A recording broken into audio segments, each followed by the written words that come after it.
on the computer. Yeah, cool. All right.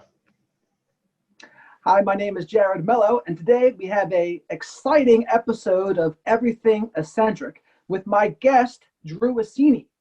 Drew Assini is a former therapist, a former college professor, someone who is in long-term recovery, and he is also the creator of the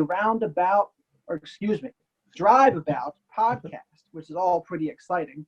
So today, that's what we got going on, and Drew's going to talk to us about plant medicine in particular, but I'm pretty sure we're going to dive into all sorts of kinds of topics. But with that, how are you, Drew? Good, man. Good. Happy to be here. Thanks for having me. My pleasure. And so, first and foremost, Drew is in Thailand. How the hell did you get yourself to Thailand? Just a couple planes. That's all. That's it. No, I came over here last December to be a part of a community, kind of therapeutic, mindfulness-based community. Yeah, so I came over here for that and did that for a couple months, and then the COVID shenanigans started, so that place closed down. And so I was in northern Thailand. Now I'm down south on a lovely little island called Koh Phangan, and yeah, I've been here since like mid-May. Just enjoying an extended meditation retreat kind of vibe. So yeah, life is good. Is COVID there where you are now? Like on the island you're at? No, there hasn't. Like, I think Thailand is like tops in the world, or like at the top of the list in the whole world of how they've handled it. So I think there's maybe like a couple thousand cases total over the whole thing. And yeah, and the island here, it's pretty cool. There's like, I have to wear a mask to like go into 7-Eleven, like the local corner store, but otherwise, it's just island life, and there's not really, it's not the same. There's not the presence here that it feels like, and I'm hearing from other people, that there is in other places. So I'm super grateful for that. Seems like you hit the jackpot with the right place to go during all of this. Hey man, I'm not complaining. There's way worse places to spend the apocalypse for sure. So yeah, I'm glad to be here. I got you. So let's rewind the clock, I guess, a few years where you're back in the States, you're a college professor, you're a therapist, and you're in long-term recovery. But then you decide to go to South America, right? And to do ayahuasca first, right? Mm-hmm. Yeah. So what kind of brought that about for you, and what kind of made that something you decided to do? So in 2014 is when I went and spent half the summer in the jungle, and yeah, I was about 8.5 years clean, or 8.5 years into a process of recovery, and I had done the 12-step thing, the meetings, the sponsorship, the service. I'd worked at 12 steps. I'd done years of therapy. I'd started to get into meditation more, a little bit of yoga too, and with all of that happening, there still was like, I don't know, like something missing or something off. And so I remember just being in a place where I was like kind of, yeah, I don't know if it was like a bottom in recovery. Some people will share that. And Sure. Yeah. And then I'm like, well, I got to do something. I remember my family sat me down too. And they were like, look, what's up? Like, you're obviously not happy. Their recommendation was like meds, like psych meds. And I don't know. And I didn't get clean. Like, I didn't get off drugs to go back on drugs. So I really wasn't trying to hear that. But I couldn't argue that something was still missing, or I was still kind of, I don't know, off.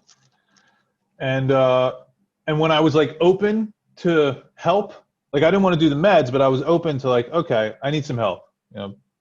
I'm missing something here.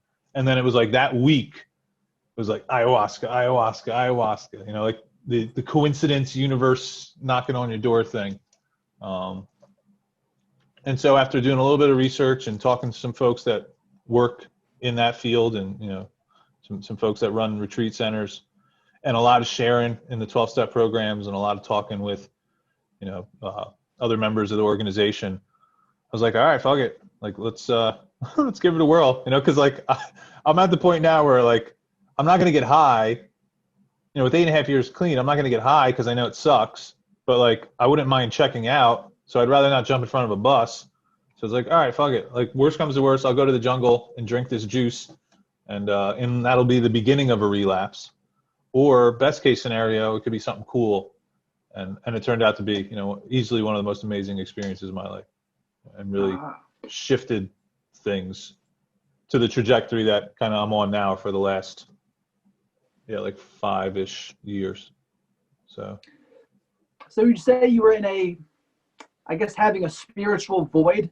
Is that how you would describe that feeling before you went there? I was just like angry and critical and miserable. Looking back, I think what happened is I put a lot of effort and energy into awareness, like learning about myself and becoming aware of things, but I didn't develop any kind of like compassion or open-heartedness. My forgiveness and my heart-centered stuff was lacking behind my awareness. So I could see a lot of things, but I couldn't accept them. And then that created a lot of like inner turmoil.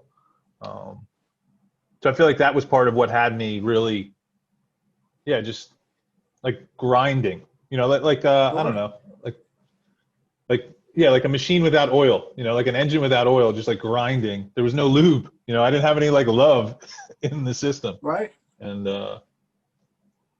Well, I would say a lot of things happen because, especially once someone has like long-term recovery, multiple years clean, all the traumas and all the reasons why someone may have started using in the first place, they begin to resurface, I would imagine. I know that was how it was for me. And it's like, then people have to either work on them or they go back the way they came, kind of thing.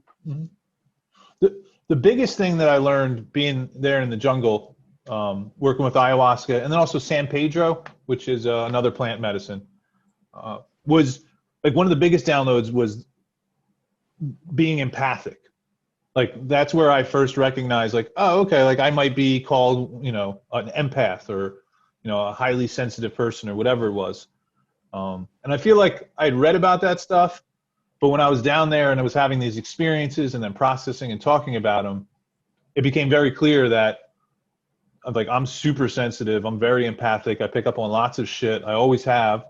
And then when I got clean and, you know, did more work, I picked up on even more stuff, but I didn't have that awareness. So I wasn't necessarily moving with, like I wasn't treating myself as the sensitive instrument that I actually was. And so it led to a big shift in how I moved when I came back. You know, and then also being there, I recognized that like I'd always been this sensitive. You know, as a kid, I was super empathic, and the world is filled with a lot of people who are, you know, sad and lost and angry and lonely. And so, you know, you pick up shit if you don't know how to move with your energy in a particular way.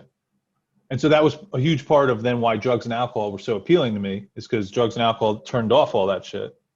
You know, and then I rode that horse until it died. And then, you know, then into recovery. And then, you know, and then spending time in Peru turned me on to like, oh, okay. Like I have to invest in this grounding and centering shit and dealing with energy and like all this hippie bullshit I thought was nonsense. It turned out actually when I lived like that, I felt way better. So. Oh, I get it. I heard something pretty cool the other day. They had said for people struggling with anxiety or people who are sensitive to treat themselves like they would care, like they were caring for a small child, and to actually treat ourselves that way too. And I think it's something that gets lost on a lot of people, including myself, in any given day, where we just don't treat ourselves well. We don't take care of ourselves. And when we don't, we suffer the consequences. And like you, I've been extremely sensitive before, and I've struggled with dealing with it too. And I've actually been thinking about going to do something like ayahuasca to kind of clear the lens a little bit and try to recenter on a direction to go. But I wanted to talk to you more about what was that ceremony like? How does it how does it work there? Yeah. So, I mean, like ayahuasca tourism is like a whole industry now. There's Sure. plenty of white people flocking, well, pre-COVID, Right. there were plenty of white people flocking, and then plenty of white folks having shamans shipped up to the States to do ceremonies in like the Hamptons. And, so yeah, plant medicine is becoming more well known of and recognized. And so having so many different motivations, so many different experiences potentially available, on different continents with different teachers, you're going to get a wide variety of potential ceremony experiences.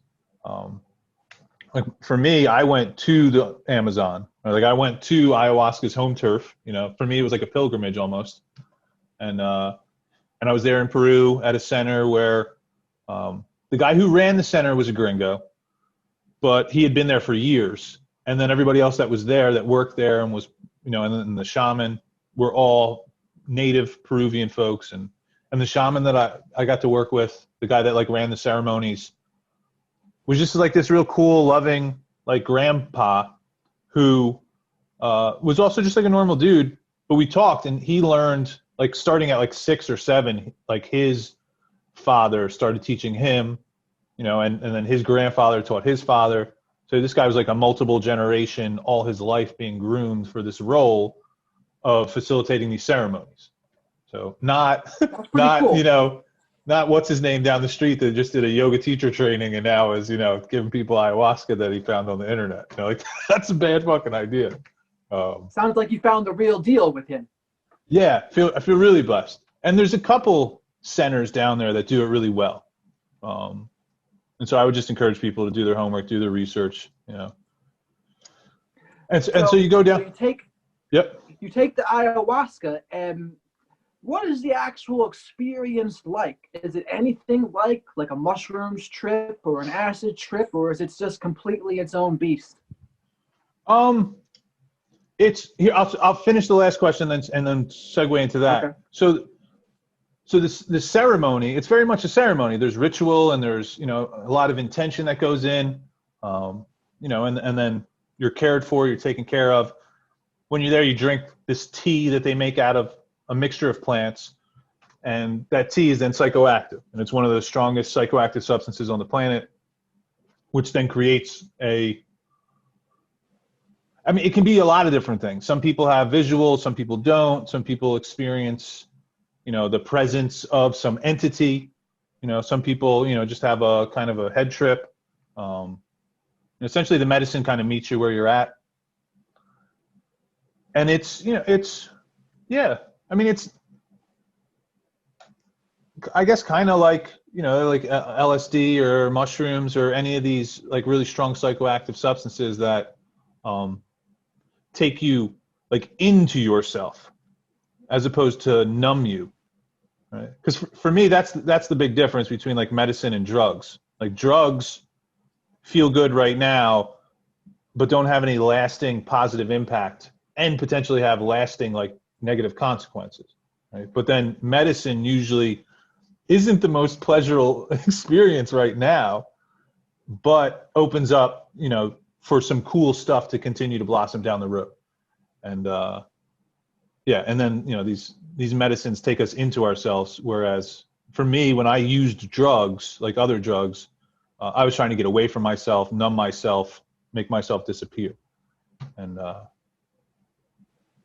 so you can have intense visuals. It can be like kind of like dreaming, but while you're awake. So you're like literally awake, and then it's superimposed on awake is this like whole dream landscape that can show up. I don't know. Everybody has their own experiences, and honestly, I chose not to read anything about what the experiences were like because I wanted to have my own.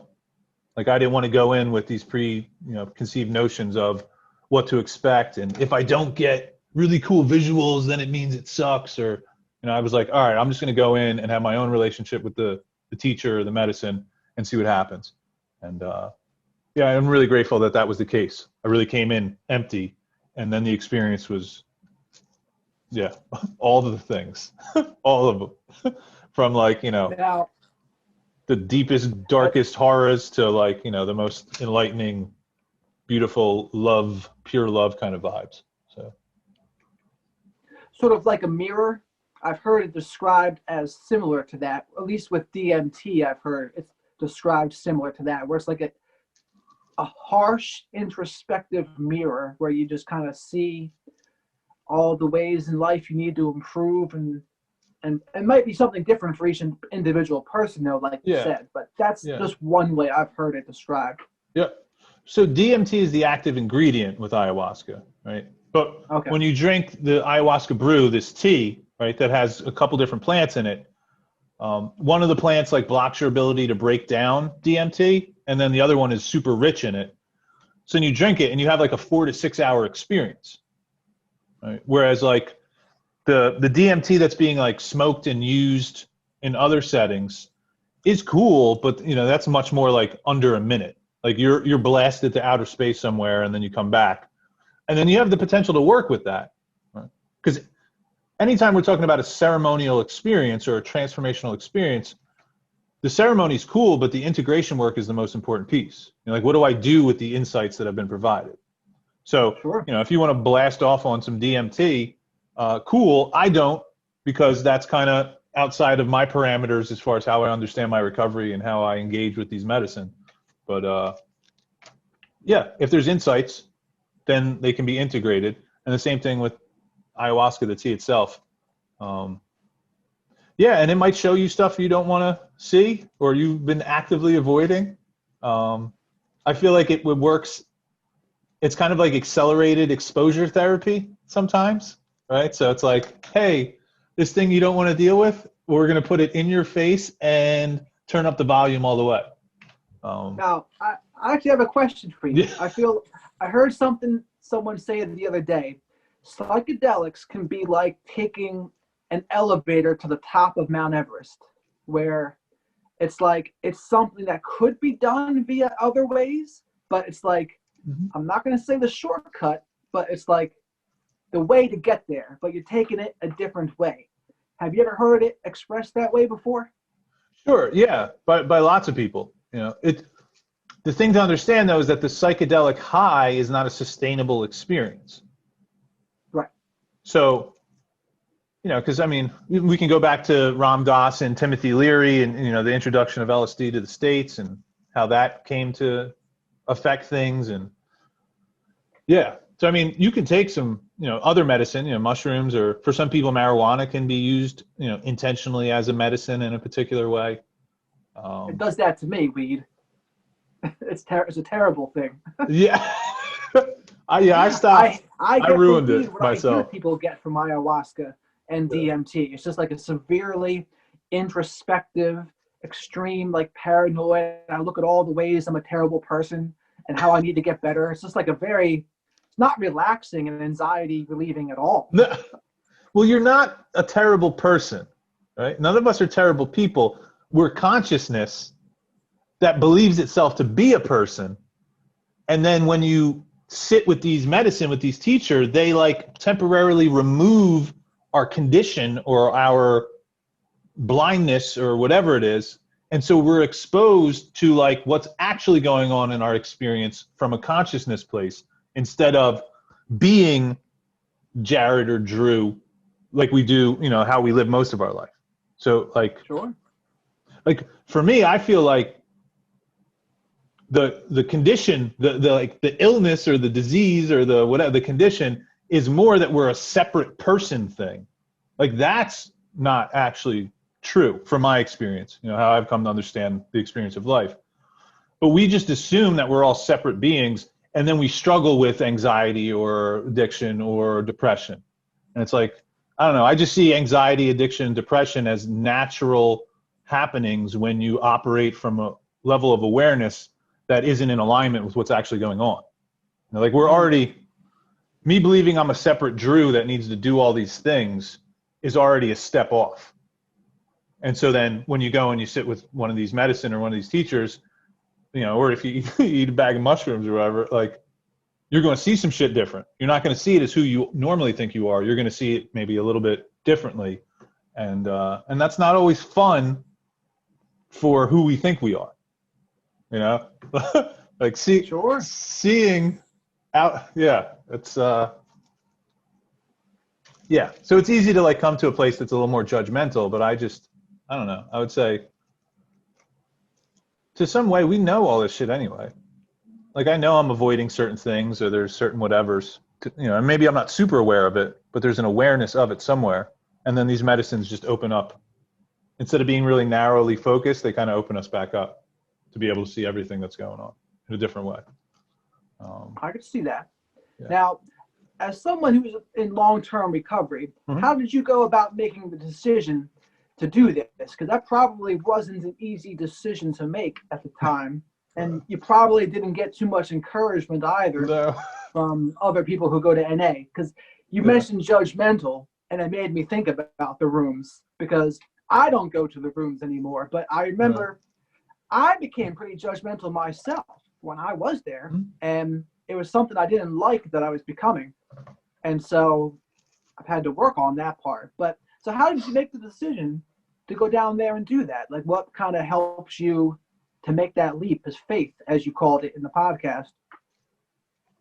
So I guess the first thing I want to say is like the 12-step mindset and all their rules about what is and what isn't and how things are, like that's beautiful for somebody who really needs to pull their head out of their ass. You know, like I needed shit that simple and that judgmental or that easily categorized when I had no clue what was going on besides how to like want to die.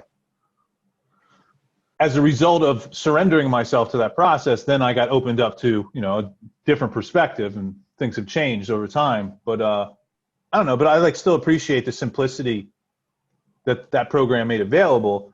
It wasn't fun when I came back, or it wasn't fun when I was sharing openly in those meetings and on the floor about this being a potential thing I was going to do. And then, you know, hearing everybody's fucking opinions about it. I can imagine how it went over. Well, but like the way I saw it was like, all right, I know that I have a propensity to tell myself bullshit, right? Like I know that there's a tendency for fear to obscure how I see things. And then I believe that, and then it gets me in bad spots. So with that awareness and a practice of sharing honestly for years to be able to get perspective, I did the same thing. So when I was, you know, when ayahuasca came and knocked on the door and I'm like, holy shit, this might be a real thing in my life soon, I went to the meetings and shared about it. And and I got a lot of feedback, a lot of judgment, a lot of criticism, whatever. But like I was doing what I had learned to do to be able to gain perspective.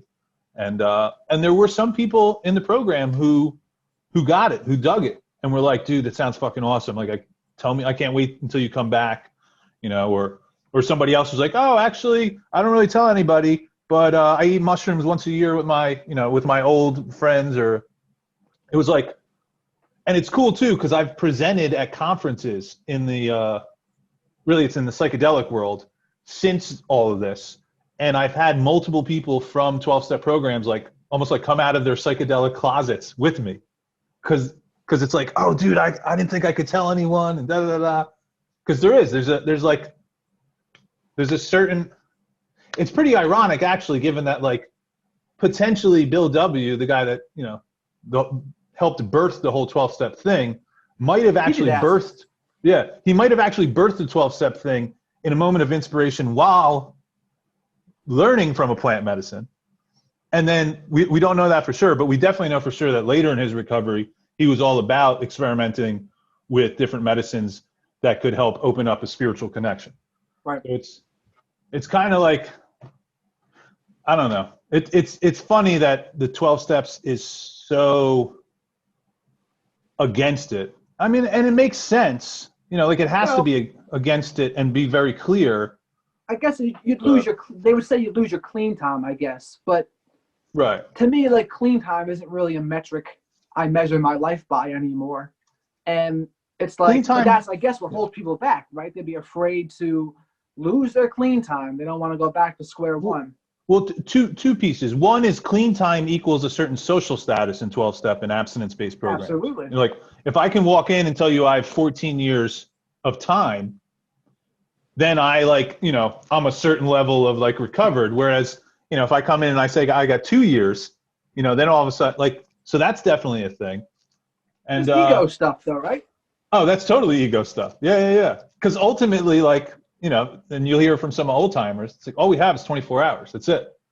You know, so it's like whoever woke up earliest has the most clean time today. You know, like that was always Yeah, something I I like to get all hear. that. I think it's Yeah. like whatever manifestation someone's disease or addiction's taking, Mhm. and whenever they act out on it, like that Mhm. is essentially a loss of clean time. So Right. say it might not be a drug, but like say tricking is a problem for somebody, which you hear a Hmm. lot. Hmm. But and every time they do that, essentially that is like a loss of clean time. You've done something outside of yourself to make yourself feel better. And it's Yeah. not like a medicine. I wouldn't call that medicine. I would No. call that's called No. using. No. No. So it's Yeah, like, that's using. Because right. here's the thing that I've come to is that it's less like the drug part is less important than the using. Like the intention and the application and the behavior is really where the relapse happens. So using is a way of moving where I am trying to get things without giving things, right? I'm trying to like cut corners and take. That's really the dis-ease, if you will, which is why then the antidote is all about like show up, be in service, give, don't worry about yourself. You know. Now the thing with drugs and alcohol is that when you introduce those chemicals, for some people those chemicals change everything, and so there has to be a very firm line with like what substances you put in your body and which ones you don't. So I get Right. that, which is why I would never encourage anybody with an addiction background to participate in any of these ceremonies where there's an active ingredient of a psychoactive substance. If you're called to it, which is what happened for me, right? Like I didn't go looking for this shit. Like it knocked on my door and then I went with it. Right. So if you're called to it, then it's a different story. And then you're going to have to navigate your own fucking shit the same way I did. You know, my own fears and insecurities and what is this person going to think and what's this going to mean and oh my gosh, what if this is the beginning of a relapse? Like I had to face all that shit to be able to then show up and then have, you know, an amazing experience. But I'm not going to encourage anybody who's got an addictive background to put a psychoactive substance in your body. Like you already know what happens, you know? Right. So like No, I if get it. you I know yeah. exactly how it is for all of them there. They're afraid that once they flick it on a little bit in any way, they might just lose control of themselves, right? And they have Right. to say that though, because for a lot of people, it is true. For a lot of people, if they do one thing, Right. whether it's a beer or smoke a joint, they Yep. might go off. They might go off the deep end. And Yep. so Yep. they have to say it. But like personally for me, like when I had left NA years ago, like I started listening to a lot of Joe Rogan, and he talks a lot about DMT. And between him and the guests that he had on, I think it kind of successfully deprogrammed me. It like deprogrammed my NA thinking, and I was Right. able to see drugs and other kinds of things in a much different light. Uh-huh. And I think it was a healthier light for that matter, because before I was really judgmental about a lot of things, and I Mm-hmm. saw everything through the lens of, oh, you're either one of us, an addict or alcoholic in AA, Yeah. or you're someone that can just do things normally. And for Yeah. me, I saw that was the way I saw everything. But I don't see life through that lens anymore. I feel like Nice. I see life as we're all on a plane. We're all trying to do the best we can, hopefully. And we have some of us have issues like mental health and anxiety, depression, some personality disorders. Some people do struggle with addictions. Some people have trauma that manifests itself in many different ways. And like hopefully we're all just trying the best we can. Yeah, man. This human So thing, it doesn't come with a manual, you know? no. But like my thoughts now about a plant medicine like ayahuasca is I would have no hesitations in doing it to see if it can make me a better person, to see if I can gain some insights about it. Because like for me, like I can go have a drink. And for me, I wouldn't recommend even doing this, but like I've done it. And like I don't go off to the races anymore. I just don't think through that lens. But to say if I would have done this years ago when I was in NA, I probably would have went right down the deep end, because my programming was that Right. one is too many, a thousand is never enough. If I go drink a beer, I'm going to be in Camden tomorrow. That kind of thing. but that like kind of thinking just isn't really the way I think anymore. I think of more of like, I like to be spiritual and I want to try to understand myself, understand others. And like you said, I like the expression you said before about expanding the heart, being a little more compassionate, because like you, I was that way too in regards to having all of this hyper awareness and like learning about myself and through the 12 steps. But I was certainly missing a piece. And I think the piece I was missing, and I still would like to do better with, is what you mentioned earlier, like that open-heartedness thing, the being more compassionate. That piece, I think we could all use some more of that. Totally. So anything else you wanted to share about like the ayahuasca experience and like what, I know you call it Aya, right? And you call Aya your teacher.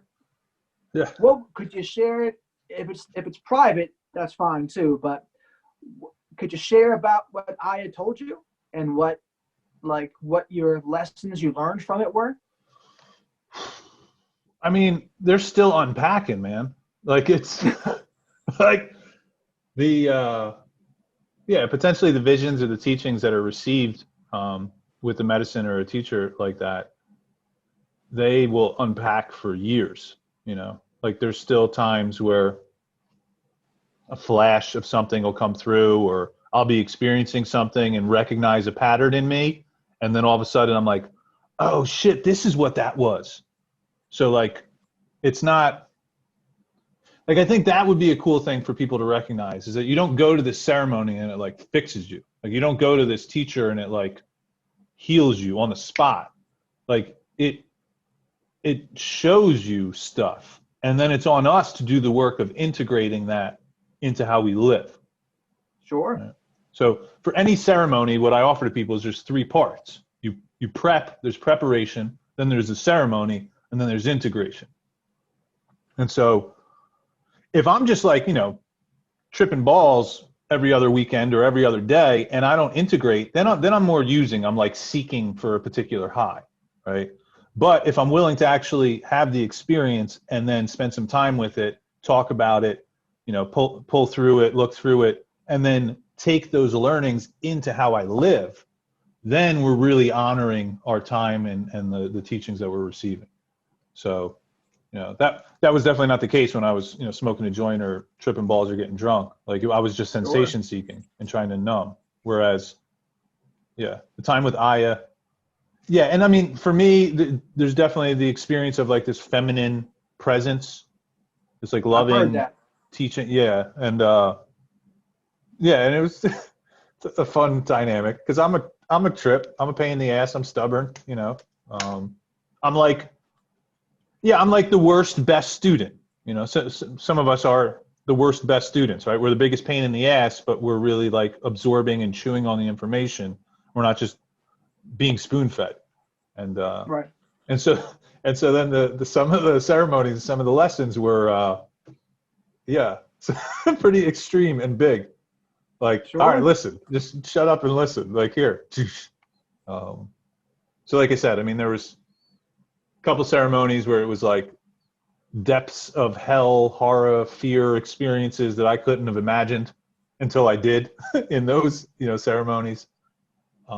But then there was also, you know, the like transcendent love, universal download connection experiences as well. Right. And then lots of stuff in between, you know.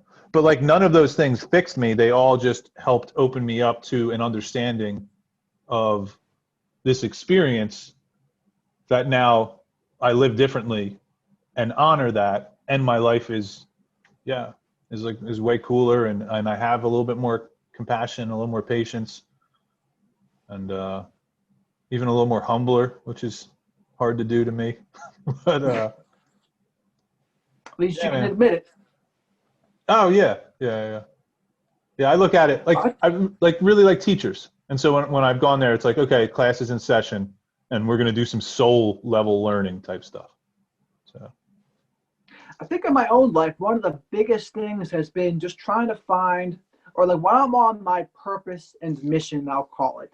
And I think not having our purpose and mission is huge.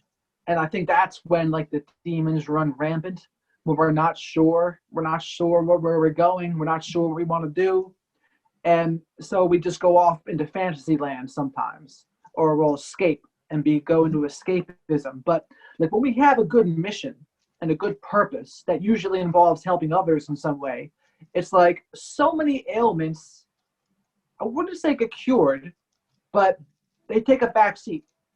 Yeah. Like depressions can take a back seat. Anxiety can take a back seat. Once you see some things you're going for, like striving for something, like to me, it's huge. Like just as huge as a solid community could be. And that's like one of the great things about an NA fellowship, right? It's like it's a community of people that have a similar goal.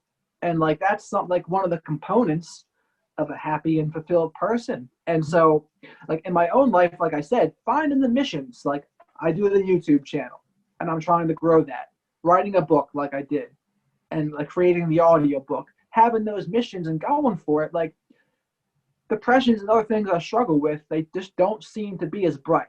Like I won't say they go away completely, but they're on the back burner. And I think for people to find that, that's humongous. And that's one of the reasons I think an ayahuasca experience would be amazing, because it can point people in that direction, I feel like, or if it's supposed to.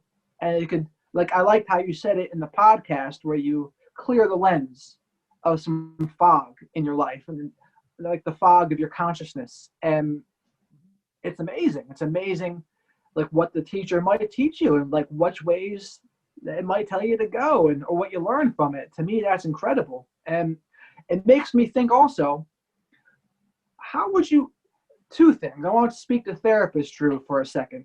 What does therapist Drew think about like prescription antidepressants like SSRIs or even supplements? Because I take supplements, etc., for helping anxiety and depression, versus someone that doesn't experience like an ayahuasca. Like, could you speak to like what the differences could be for people? Or like, I know you said they called you, and maybe it doesn't call everyone, right? But like maybe someone's struggling and they're thinking about going to a psychiatrist, and then the psychiatrist is more likely than not put them on a antipsychotic or an SSRI or a mood stabilizer.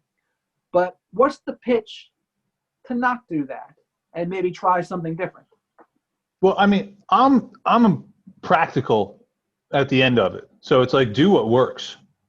I don't give a shit what it is. You know what I mean? Like if it's, if it's jungle juice, cool. If it's friggin', if it's SSRIs, cool. Like we live in the day of the multiple pathways of recovery. So we've recognized that there isn't one way to recover, which is beautiful. So I'm like, I just tell people like sample shit and then get in where you fit in, man. Like don't tippy toe all over the place. If you only dig a foot, you don't get anywhere, right? If there's 1,000 holes and they're only one dig deep, they don't go anywhere. But if you find one that you like, a particular path or approach or medicine or whatever, then dig there and you'll get results.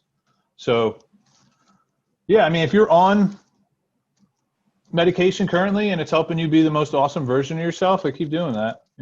Who cares what fucking some knucklehead says on a YouTube video?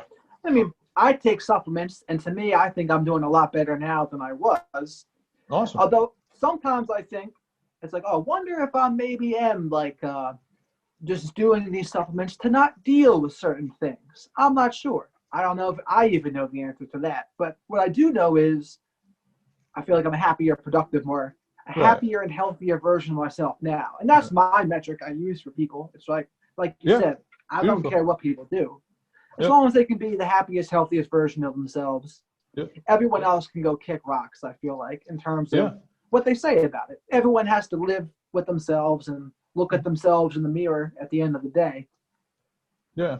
And that's hard, because,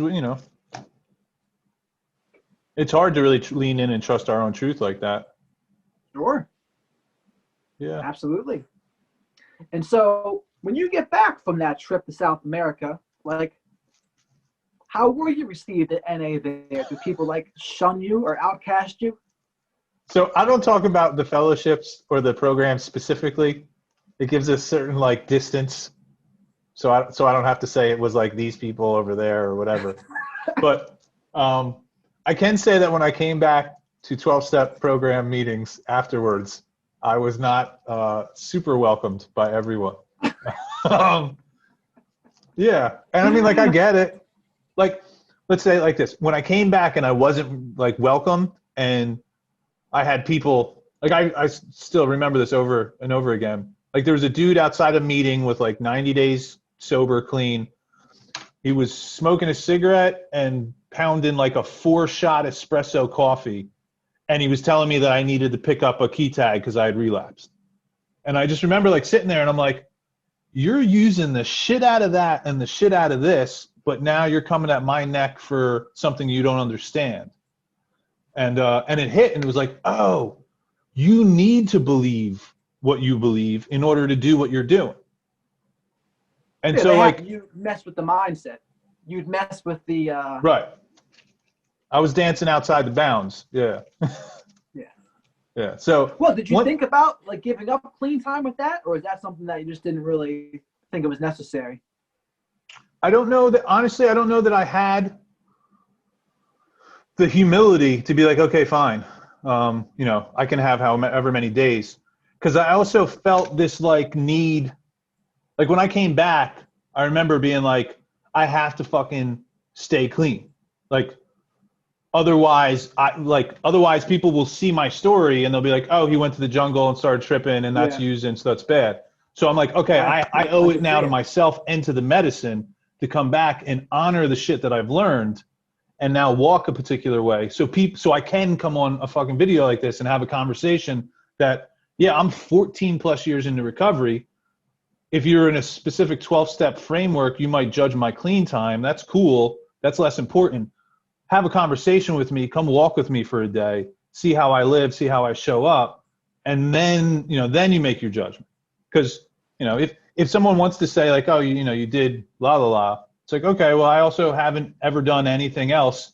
And since I went to Peru, I've also quit smoking cigarettes and gambling. And like more shit has fallen off faster since going and having that experience.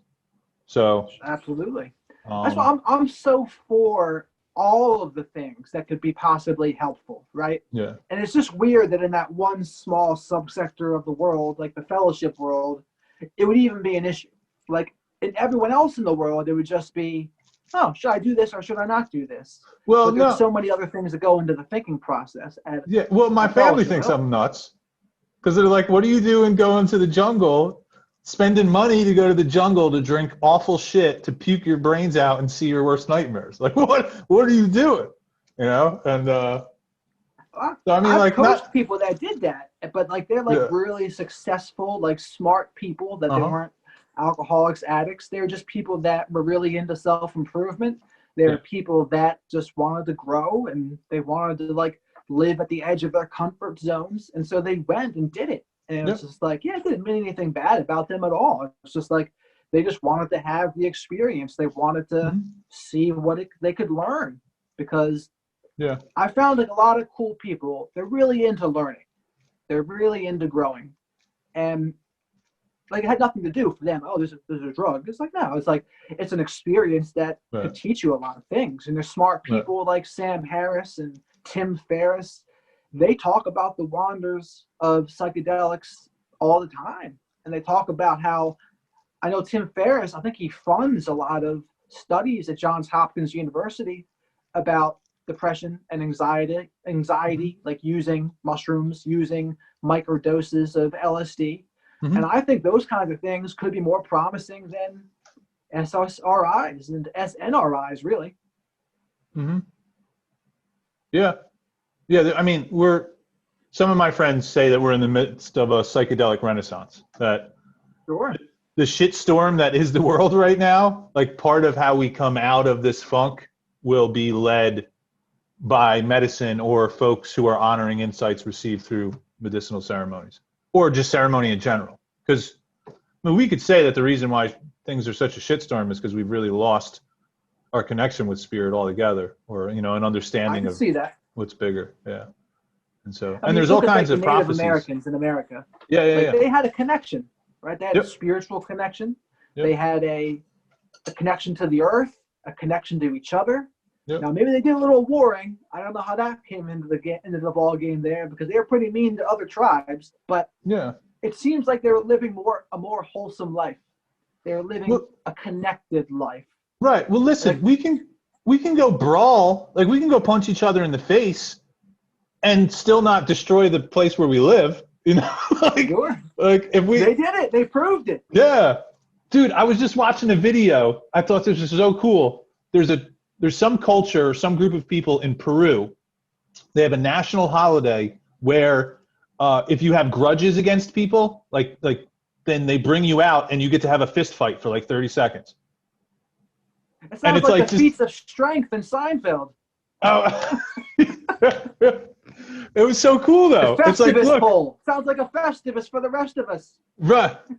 But I feel like I would like to do that. Like, look, I'm all about interconnected love. You know, like we're on the same team, we're in it together. But like sometimes also people are irritating, and like it would be cool to have a 30-second fist fight and just get that shit out, and then we get back on task instead of playing like all these passive aggressive fucking energetic games and then I think the lawyers fist fight can and be healthier, honestly. It's like Yeah, there's no man. repression in the fist fight, and you're not No. trying to hide a part of yourself. It's just you're being Right. real about Right. your anger, and you're just letting it out in a healthy way instead of stuffing it. right now Or if maybe you want to who get in a knows if it's fist, healthy or not, but well, no, you're not I mean stuffing it's it. right. It's an expression. It's a natural impulse, right? But like now, if you want to get in a fist fight like every fucking day, then you know, we got to have a conversation because there's something going on with you. But Sure. you know, like, yeah, Every so often, I think it's a great thing. And yeah, oh, there's another question for you. yeah. Did you learn in either your ayahuasca or iboga experiences? Did you learn anything about integrating the shadow in any of those experiences? Did any of them touch on that at all for you? I mean, that's kind of what they do. They pull. Okay. Right, so the shadow, not being some dark, mysterious whatever, like the shadow is just what we're unaware of. Right? Okay. Like think about if I'm standing here and I'm looking at the light, right? Well, like actually there's literally a light, you know, coming in. And I'm facing this way, cool. Looking at the light, there's then a shadow that's cast behind me. Right? And that's just where like I'm blocking the light. So in order to really work with our shadow, we're just working with our own blocks. So Okay. these medicines, explained that like that. yeah. So these medicines and really anything, whether it's therapy or a 12-step process or, you know, or meditation retreats, anything that helps bring our awareness to things which we were not previously aware of is essentially shadow work and is the work of enlightenment or, you know, becoming more conscious, right? We're just taking things that are unconscious and making them part of our conscious experience. So, yeah. So looking through this lens, what is trauma to you? Like maybe it's people who are bullied or they've seen something like a PTSD. Right. What is trauma to you? Is that like energy that gets stuck within us, or what do you think? Like what level of perspective? Because I see things from a couple different viewpoints these days. Well, that's one of the reasons why I'm asking. Yeah. You have a few different perspectives. Right.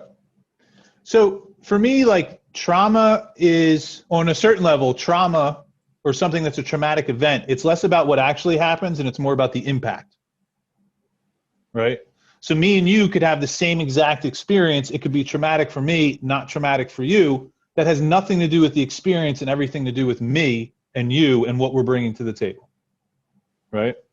So that's why, like for me, my most current self-work is all in like adult children of dysfunctional family stuff, right? Because there was a lot of shit that had impacts on me that were like pretty significant. Now, somebody else might not have even noticed, you know, things, but because I'm so sensitive and so aware, there were things that had huge impacts on me. So that's like, again, we could go through the same thing and we have different experiences of it. For me, maybe it's traumatic. For you, maybe it's not. So trauma is more about our own personal experience and how things affect us, right? So I would offer that right off the beginning. That's fascinating to me. Like when you think about like through the personality disorder lens, that's really been something that's interested me lately. But like you see a narcissist, someone who has NPD, or someone who has BPD, borderline personality disorder, and you look, they all say it stems from a childhood trauma where there comes a point where they split, and they don't choose to become borderline, they don't choose to become narcissistic, but they do. And they say often a narcissist has no shot of getting better, but a borderline can do DBT or something along those lines and get better. But I've also had the thoughts that a lot of the quote unquote disease of addiction could be in some ways, I think, narcissism, and the 12 steps could be an antidote to what the psychiatric and psychological world thinks there is no cure for. But it could be arrested. Like maybe narcissism too can be arrested one day at a time. Like the disease of addiction could be arrested one day at a time through the same means, through the 12 steps, through self-awareness, because that's what they say a person who is a narcissist can't do. They say they can't admit they're wrong. They can't take criticism. They're very sensitive to criticism.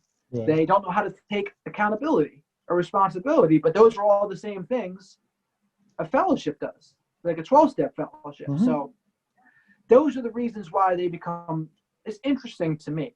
But what are your thoughts about, I don't know, the personality disorders with trauma? Yeah. So the first thing to remember is you're talking to a guy who sort of thinks having a personality, right, thinking you're a separate person in the first place is a disorder, right? So like just to frame that. You think it's a disorder? I think that just having a personality? Not having a personality, but again, like I think that our idea of ourselves being a separate thing and doing all these things and why we do stuff, like that's all, I think that's part of the dis-ease that we all struggle with. Okay. Right. So then the person or the personality, right, the characteristics of that person, which I don't think really exists anyway, but the characteristics there, there's a variety of ways that it can show up. And part of the reason why, I'm like former therapist is because for me, the clinical world, it's just the diagnoses are really heavy, they're really weighted. And then what happens is, and like in your language reflects it a little bit, like then all of a sudden we're dealing with a borderline or a narcissist instead of a being who is showing certain symptoms and certain behaviors, right? Because like really we can just, a person we might call a narcissist or a person who is exhibiting narcissism or whatever, like that's just a group of behaviors, right? And the thing that people miss about narcissists the most is like they are actually like as much affected by like their shitstorm as anybody, like the core of a narcissist is total lack of self-worth, which is why they act the way they do, But inner turmoil is what they say. What's that?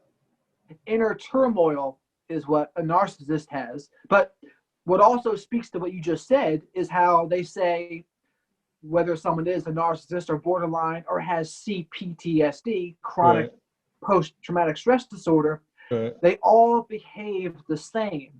And if all three of those quote unquote behave the same, I'm not sure how much use there is in a diagnosing of a narcissist, diagnosing of a borderline, if maybe they just both have CPTSD and maybe their recovery could go better if that's what they said they had. Oh, you have a chronic post-traumatic stress disorder. It might present itself in this way or that way, but more importantly, this is the way out. More importantly, this is how to heal. Right. Yeah, I mean, the recipe is going to be similar for all of those beings as far as how they step out of that loop or those behavior patterns, because like I have a standing challenge with anybody I ever worked with or taught, or supervised, that if they could find me someone with addiction who didn't have mental health, right, that, I buy them a steak dinner, and I still have never bought that dinner. And I feel like the next level that's becoming more and more obvious and more people are talking about it is like, try to find me somebody with addiction or mental health who doesn't have underlying trauma that hasn't been processed, right? And so, like, that's why for me, like, the root right now is, like, in my own personal journey, is like looking at my environment growing up and how it impacted me, and how some things we could say were traumatic, or I like the term significant, because trauma has a heavy judgment to it, but significant is like cleaner and lighter. And sometimes we can have really negative or really positive significant events that alter how we see the world and how we move in it. You know, so like, it's just about pulling apart the way we create our reality. And for a lot of us, the way we created our initial reality and concept of self is rooted in a lot of experiences that weren't super supportive or healthy. Right. So then, like, I learned how to be a really good codependent early on. So then, you know, my whole life, everybody else's feelings are more important than mine, which has fucking been really problematic, you know, because then I don't really like worry about my own feelings. So it's like that can all be traced back to the initial program, the initial download, and whether we want to call it traumatic or significant or whatever, I don't really care. It's just that's where the roots are. And so, yeah, it certainly hasn't been lost on me recently how important parenting is for kids, and how like they just develop your children when you're a parent. Like, do you encourage their autonomy? Do you encourage them to have boundaries and to like honor their feelings, or do you discourage them, or do you gaslight them, or do you get angry when they try to be autonomous? All of these negative things that can happen. And so, but it makes such a big difference though to me. And I think you had mentioned you're working with it too. So I imagine you think it's important too to work with the adult children of people that have had struggles in early childhood. Right. Well, and remember, like, I guess a way that I would offer to consider an adult child as a concept is like we grow, our bodies get old, but there are parts of us that stay young, or parts of us that got like beat up and have like hidden. So then we're old, but parts of us are still young. So then we're an adult on the outside, but we have child-like stuff going on the inside. You know, like, sure. Like a lot of us are walking around in adult meat suits, you know, like 20, 30, 40-year-old meat suits. But the being that's at the controls inside when it comes to emotions is our like 6-year-old self. You know, and then we're like, you know, so then we're making relationship decisions based upon the fears of an 8-year-old as a 40-year-old. And it's like, oh, when we see that, then it's like, oh, well, this is why this shit ain't working out. You know? Yeah, the meat suit comment reminds me of Duncan Trussell. Did you get that from him? Oh no, I mean, yeah, that's I think anybody who doesn't identify with the body as self uses the meat suit at one point or another. He's got good shit too, though. I think he might have learned it from Ram Dass. Is I think who he might have learned it from. I'm not sure. That sounds appropriate. Yeah, or a bag of a skeleton bag or a meat suit or something along those lines. You had the rental meat suit. Yeah. And I'm like, I only know him because of Joe Rogan, but Joe Rogan, he's always saying how he feels like the whole world should try to do ayahuasca once, or he says at least every politician should. Every politician should do it, and he thinks they'd be a better politician and just overall a better human being if they did. Yeah.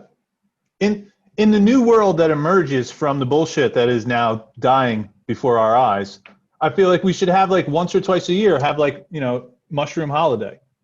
And so like everybody's off from work, and then you go to some cabin in the woods and you eat some mushrooms and you spend some time with yourself. Like, imagine a world where we like valued self-awareness and self-insight, you know, and the depth of connection that could then result from that. It's almost like we wouldn't need valued anymore. Oh no. Well, because you can't manipulate somebody who actually has a degree of self-awareness and, you know, is centered in being. You can't make them be what you want so that you can make lots of monies and do shit. Like it doesn't. Yeah, you're not a good like cog America if you're self-aware. What's that? Like America in particular, we've lost. Like a religion used to be the big thing, right? And religion certainly has its troubles and certainly has its faults. But to me, at least there was a guideline. I think a lot of people are missing some sort of moral framework guideline to live with. And it would be nice if maybe a psychedelic renaissance would come up and take its place and become socially acceptable. That's the thing. Like that's what religion had going for it, was that it's socially acceptable. And so now I feel like we have all these different kinds of communities, right? There's jujitsu communities, 12-step fellowships, CrossFit play people, yoga people, meditation people, psychedelic communities, like, and music festivals. Like, there's all these groups that are kind of living side by side, but there's very few like ultimate big get-togethers anymore. There's very few, and you find the ones where there are, that's where we fight the most. People come to and at least talk about something like politics, but wouldn't you know, that's where the most fights are. Wouldn't you know, that's where the most toxicity is, because we don't have that level of like loving understanding. We just have, it seems like an us versus them. An us versus them, good guys versus the bad guys. I'll defend and forgive my own side, but condemn and blame the other. Yeah. And it's just everywhere. And it's sad to see, really, but I feel like we need something to connect us. We need something to remind us that we're all humans and we're all trying our best, hopefully. And no one wants to see the world a worse place. No one wants to see that. People want to see things get better, but it can get lost through the fog, I guess is what you would say. It gets lost through a lot of different things. I'm telling you, dude, when we're raised to believe that we're separate, it opens the door for all the ambition and the greed and the ego and the fighting and the verses and the, but when there's a little bit more of an understanding, which is very common with these medicine and psychedelics, we recognize that we're all one, or it's all interconnected. When we realize we're on the same team, then the whole experience changes, that we're not alone. And like you said, the communities are huge for that, because we can come up with a million theories as to like how we want to do things, but they don't beat a sense of belonging in a community. Like that just heals a ton of shit really fucking fast. And so, sure. 'Cause I know we're about to come upon a very turbulent time here in America. We do have the old presidential election popping up around the corner. Listen, I'm actually a little scared of this one too, though, honestly. I haven't been scared of an election ever, but I'm actually worried either way right now. Oh, your video popped off. Okay, there you go. You're back. Yeah. I got a low battery signal. But yeah, I'm actually worried about this election. I don't know what's going to happen to America at this point. And I'm also worried about artificial intelligence impact over the next 5, 10, 15 years. I think that could be a big thing too. Yeah. I'm like, part of me wants to go with you on that, and the other part of me is like, I'm good. I'm right here. I'm all right. We don't have to talk about any of that stuff. We can keep it to the plant medicines. But no, just say that it does all connect. Like the political stuff connects to a little bit to what we're saying. And I think artificial intelligence will connect at some point too. But I don't know. I guess you have any other kind of closing thoughts about people that are on the fence about ayahuasca or other kinds of plant medicine? People on the fence about iboga. I know we didn't talk too much about that experience, but what would you say to them? I mean, like, do whatever it is that you do that helps you get clear enough to like listen to your connection or your guidance or your heart or your gut, and then trust that shit. Because I mean, if we're not living by our heart and our gut and our intuition, then we experience, certain consequences or challenges or pitfalls. So yeah, I would, rather than like, everybody eat mushrooms now or everybody drink ayahuasca, like I would say spend some time, maybe talk to some people who might have experience, who can provide some, insight or perspective. But at the end of the day, just trust your own heart, and do the things that help you be able to hear your own heart.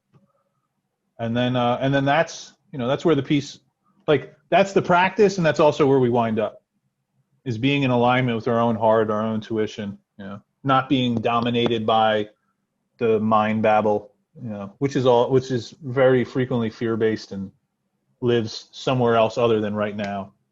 The old watch the thinker type thinking, right? Yeah, and then watch whoever thinks they're watching the thinker too. Yeah, they could go deep into the rabbit hole with that for sure. Oh yeah, go all the way. Just keep watching who's in the rabbit hole. Because Well, that's all right, Mr. Assini. It's I certainly would, been a pleasure speaking with you here and having you on the show. Thanks for yeah, coming man. on. Where Really. can my followers and people who watch this channel, where can they find you if they want to talk to you via email or other kinds of social media? So I'm trying to be cool and do YouTube now too. So I have a channel I started. Okay. So it's just my We'll name, put the Drew. link to that in the description. Okay, cool. Yep. And then the website is www.helpingfolksremember.org. Yeah, and there's more about who I think I am and some stuff there. And links to the Who Drive you About think you are. podcast. What's that? Who you think you are, you said. Yeah, it's all make believe, you know? It's true. Yeah. So the Drive About podcast is available through the website too. I do Instagram. I'm trying to do a little more Instagram now because apparently that's, a venue for some folks that are a little bit younger than us. Because yeah, there's a lot. The younger generation like intuitively gets a lot of this shit a lot quicker than than my knucklehead, stubborn, generation, Sure. The whatever generation we undeveloped are. brain is so good for learning and learning new things. Well, I feel like this came through once. Like, if we're all interconnected intelligence, right? Then like our experience, like even this conversation right now is feeding perspective into the awareness that looks through my eyes and your eyes, which is the same place that all of us come from and return to. So like there'll be a being that's born 20 minutes from now, and intuitively it will already know whatever truth has been shared here, right? Like we're like feeding back into the intelligence like in real time. And so then new beings that are coming, like they already get things intuitively that we had to figure out being here. Not fair. It's not fair. No, it's great. It's like cool. Let's support them because they're going to figure this shit out, and then we can relax and benefit. I mean, our future is in their hands. That's for sure. As long as we get out of the damn way. Retirement community, they'll be the ones taking care of us. Right. Yeah, as long as we All get out right, of the damn way. That's tough to do for a lot of us. Yeah, totally. I struggle with that all the time. But all right, man. Thanks again for coming on the show. It's been great talking to you. And have fun in Thailand. Thanks, bud. Be well. Have a good one.